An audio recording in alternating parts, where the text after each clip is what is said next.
தயவு பதிவு 123 அருட்பெருஞ்சோதி அகவல் உரைவிளக்கம். திருவருட்பா 6ஆம் திருமுறை அருட்பெருஞ்சோதி அகவல் உரைவிளக்கம். உரைவிளக்கம் அருளியவர் தயாநிதி சுவாமி சரவணானந்தா, திண்டுக்கல். திருச்சிற்றம்பலம். அருட்பெருஞ்சோதி அருட்பெருஞ்சோதி தனிப்பெரும் கருணை அருட்பெருஞ்சோதி.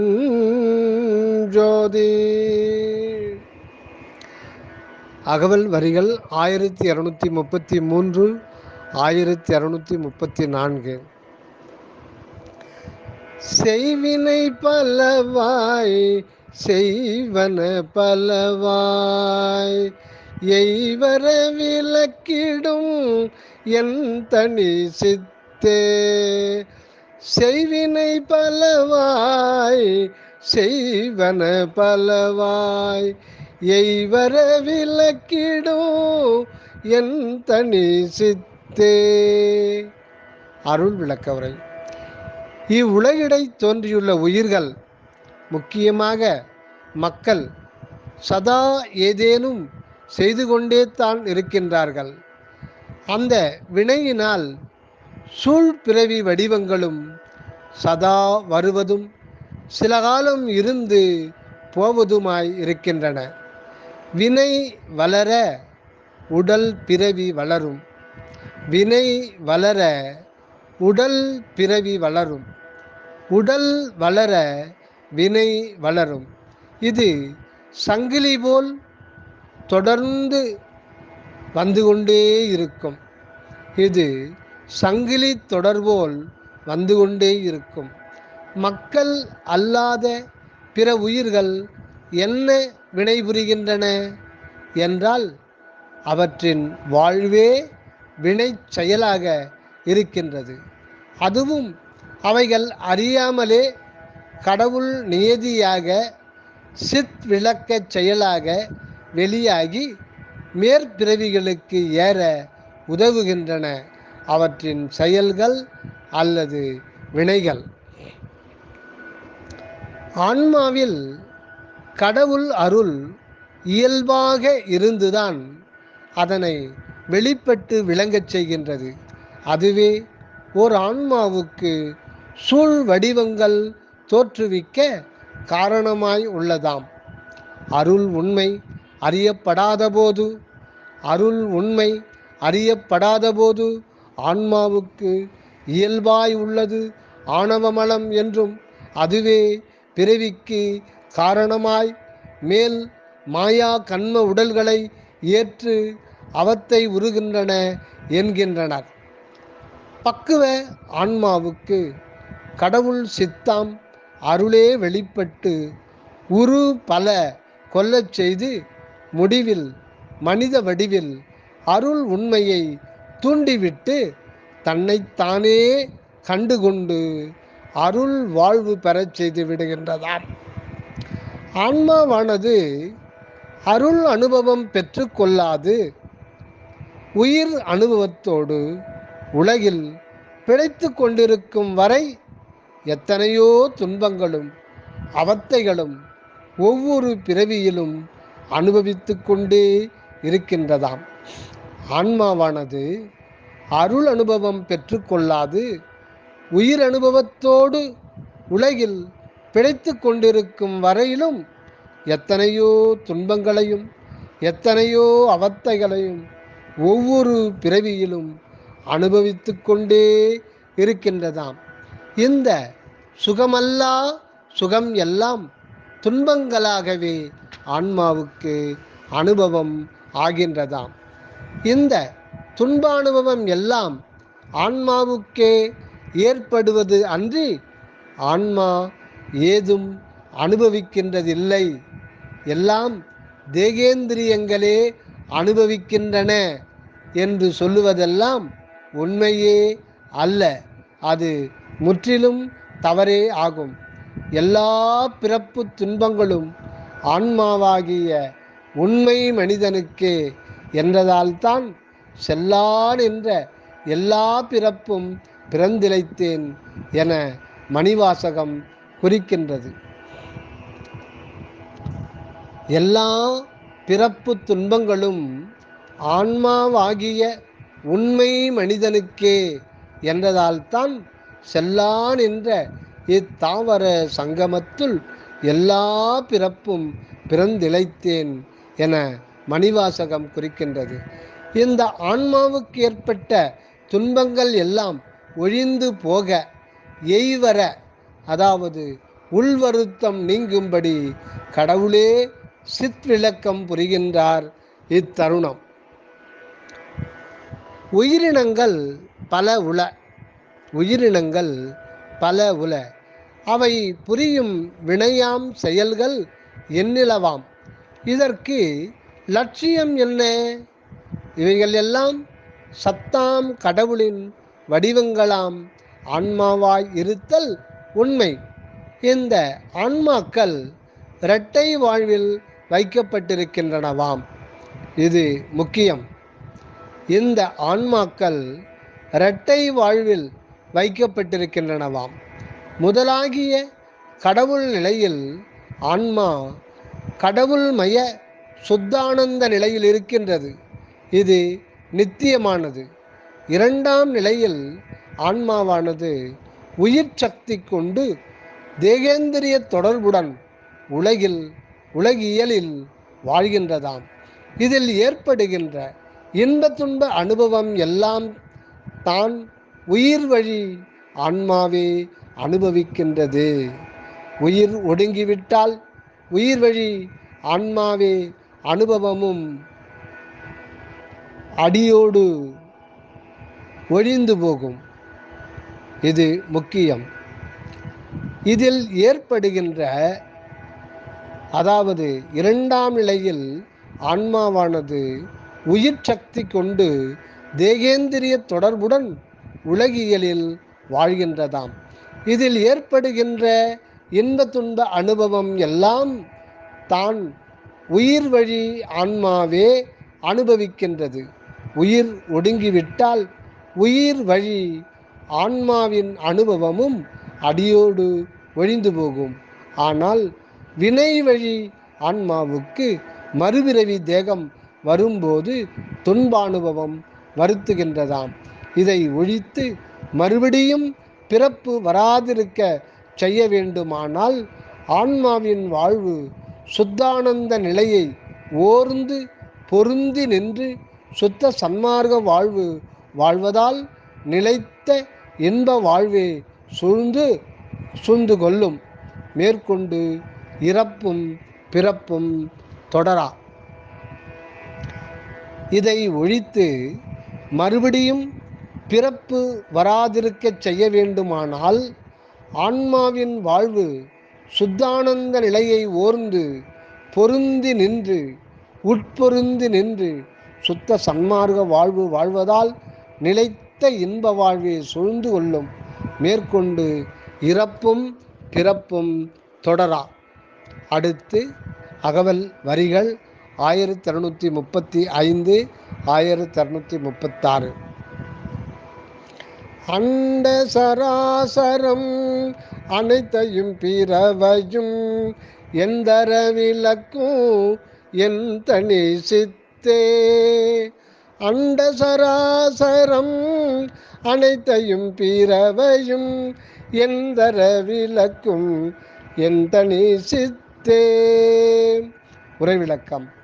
அகண்ட பிரபஞ்சத்திலே எத்தனையோ கோடி அண்டங்கள் விளங்கி கொண்டிருக்கின்றன. அந்த அண்டம் ஒவ்வொன்றிலும் அளவிறந்த அசரமாகிய, அதாவது நிலை இயல் உயிர்களும் சரமாகிய, அதாவது இயங்கியல் உயிர்களும் விளங்குகின்றன.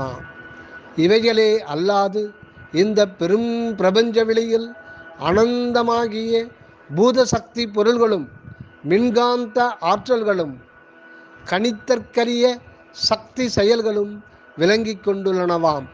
வான்வெளி ஆராய்ச்சியில் புதிதாக எத்தனையோ பொருள்களையும் ஆற்றல்களையும் அண்ட விளக்கங்களையும் அவற்றின் வரலாறுகளையும் கொஞ்சம் கொஞ்சமாக இப்பொழுது கண்டு கொண்டுள்ளனர். இக்காட்சியும் அனுபவமும் அக மெய்ப்பொருளின் இயல்பு அறிந்து அனக வாழ்வு ஏற்று இன்ப நிலை உருவதற்கே ஆகும். அப்படி அல்லாது வெற்று ஆராய்ச்சியால் மட்டும் புறப்பொருள்கள் கண்டுபிடிக்கப்படுவதால் புலன் இன்பம் உருவதால் பெரு நன்மை உண்டாகாது. மனிதன் இப்பிறப்பில் அறிந்து அடைய வேண்டிய பயனை அடையாமல் போய்விடுகின்றான். இம்மனித பிறப்பின் பயனாகிய பேரின்ப வாழ்வை அடைவிக்கவே இந்த பெரிய பிரபஞ்சம் திருவருளால் தோற்றுவிக்கப்பட்டுள்ள இந்த பிரபஞ்சத்தில் பலவாகிய உயிர்களும் பொருள்களும் வருவிக்கப்பட்டுள்ளனவாம். இவை எல்லாம் எதற்காக இப்படி விளங்கச் செய்யப்பட்டுள்ளன என்றால், உள் விளக்கமாம் அகத்தெளிவும்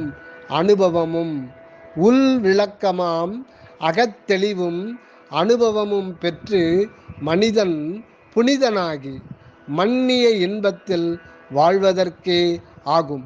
இதுவே ஈண்டு எண்டற என குறிக்கப்பட்டுள்ளதாம். எண் தர என்றால் எண்ணியது எண்ணியாங்கு பெற, எண்ணம் நிறைவேற, கடவுள் சித்தி அனுபவம் உண்டாக என்றெல்லாம் பொருளாம். அந்த கடவுளின் சித்து செயலே அக அனுபவ சித்திக்கு காரணமாய் புற உலகு உயிர் ஆற்றல்கள் எல்லாமாய் வெளிப்பட்டு விளங்கி கொண்டிருக்கின்றனவாம். இந்த மா பிரபஞ்ச தோற்றத்தையே ஒப்பற்ற பெருஞ்சித்து செயலாக இருக்கின்றதாய் காண்கின்றோம். எந்த சித்தரால் இந்த சித்து விளக்கம்போல் செய்யவும் அளவிருந்த நெடுங்காலம் யாவையும் விளங்கிக் கொண்டே உயர் அனுபவம் விளைவித்து வரச் செய்யவும் கூடும். இதுவே சச்சித் பதியின் சிறப்பு செயலாம். அடுத்து அகவல் வரிகள் 1637 1638. எல்லாம் வல்ல சித்தன மறை புகன்றிட எல்லாம் விளக்கிடும் என் தனி சித்தே. எல்லாம் வல்ல சித்தன மறை புகன்றிட எல்லாம் விளக்கிடும் என் தனி சித்தே. உரை விளக்கம். கடவுளை எல்லாம் வல்ல சித்தன் என்கின்றனர். சர்வ வல்லமையுள்ள ஆண்டவரை ஒமினிபொட்டன்ட் ஆல்மைட்டி காட் என்று குறிப்பிடுகின்றனர். எல்லாம் செயல்கூடும் எண்ணானை அம்பலத்தே எல்லாம் வல்லான் தனையே ஏத்து என்கின்றார் நம் வள்ளல் பெருமான். மறை ஆகமங்கள் யாவும் கடவுளின் இந்த எல்லாம் வல்ல பெருஞ்செயல் தன்மையை குறிக்கின்றன. மறை ஆகமங்கள் யாவும் கடவுளின் இந்த எல்லாம் வல்ல பெருஞ்செயல் தன்மையை குறிக்கின்றன. பக்தர்கள் யாவரும் வியந்து துதிக்கும் கடவுள் பெருங்குண பெருஞ்செயல் இந்த எல்லாம் வல்ல தன்மையாகும். சத்தாம் பரம்பொருளின் இந்த சித்தியல் விளக்கச் செயலால்தான் இந்த பிரபஞ்சம் என்றும் விளங்கி கொண்டிருக்கின்றது.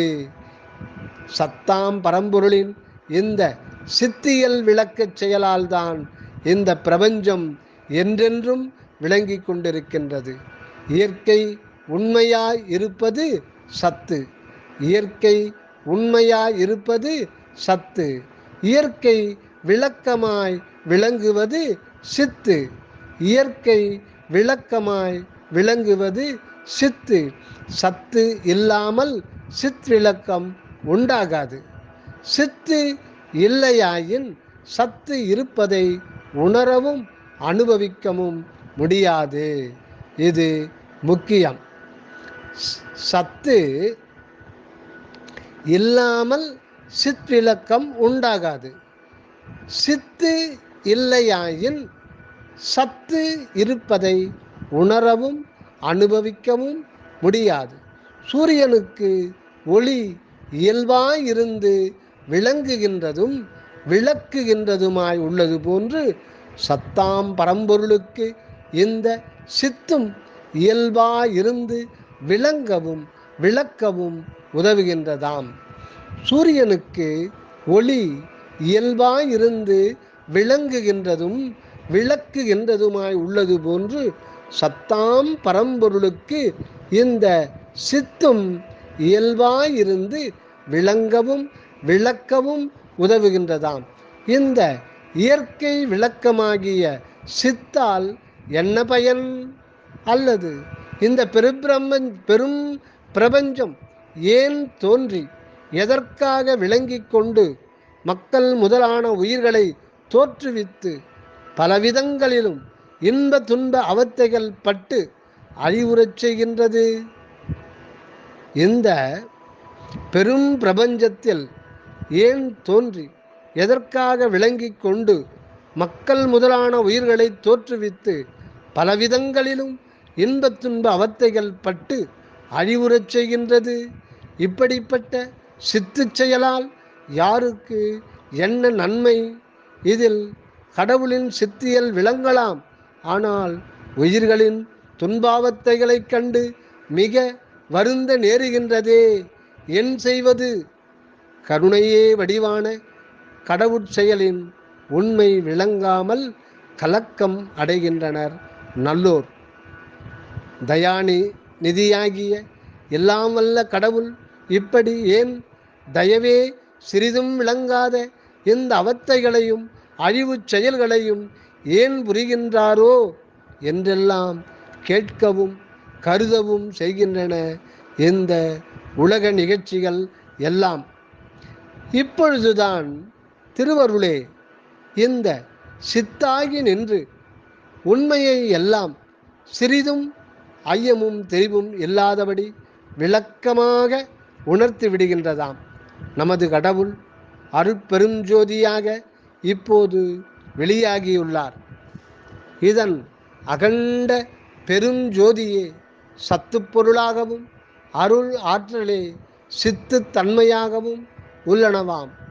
மற்றொரு வகையில் அருள் ஆற்றலே அகப்பொருளாகவும் பேரொளியே புறத்திலங்கும் யாவுமாக விளங்குகின்றது எனவும் அறிகின்றோம்.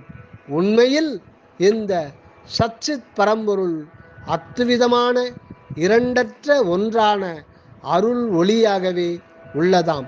உண்மையில் இந்த சச்சித் பரம்பொருள் அத்துவிதமான இரண்டற்ற ஒன்றான அருள் ஒளியாகவே உள்ளதாம். ஆகையால் சித்தென விளங்கும் எப்பொருட்கும் செயலுக்கும் தோற்றத்திற்கும் குணத்திற்கும் அனுபவத்திற்கும் உள்ளீடாய் அகநிலையில் பொருந்தியதாய் இருக்கின்றது எல்லாம் வல்ல அருள் என்பது தெளிவாம். இந்த அருள் நிலையே அக அனுபவத்தில் சத்தாகி சித்தாகி இன்பமாகி சதாநிலையாய் விளங்க வல்லதாம்.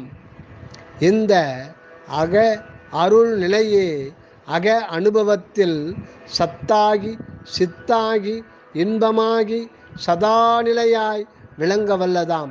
அப்படித்தான் அது, அதாவது அந்த அருள்தான் சச்சிதானந்தமாய் என்றும் நிலவுகின்றது. இந்நிலை அனுபவம் வெளிப்படத்தான் புறம் சூழ் ஜோதியை பலப்பலவாக சதா விளங்கச் செய்து கொண்டே உள்ளது அந்த அகம் வளர் சச்சிதானந்தம். அகநிலை இன்பநிலை எப்போதும் பரிபூரணமாயிருந்தும் அது வெளியாக அகநிறை இன்பநிலை எப்போதும் பரிபூரணமாயிருந்தும் அது வெளியாக பல பொருளாய் உயிராய் ஆக்கிக்கொண்டு உயிர் அனுபவத்திற்கு மேல் அருள் ஞான அனுபவம் உறவே இந்த மனித பிறப்பு வடிவு கொண்டு உலகிடை தோன்றியுள்ளதாம்.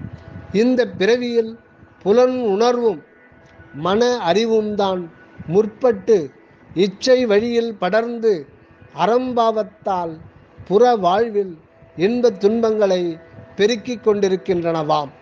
மக்கள் இந்த புற வாழ்வில் அவா வெகுளி மயக்கத்தால் தீய வழியில் சென்று கொண்டிருப்பதே அவத்தைகள் பலவற்றிற்கும் துன்பங்களின் பெருக்கிற்கும் காரணமாம்.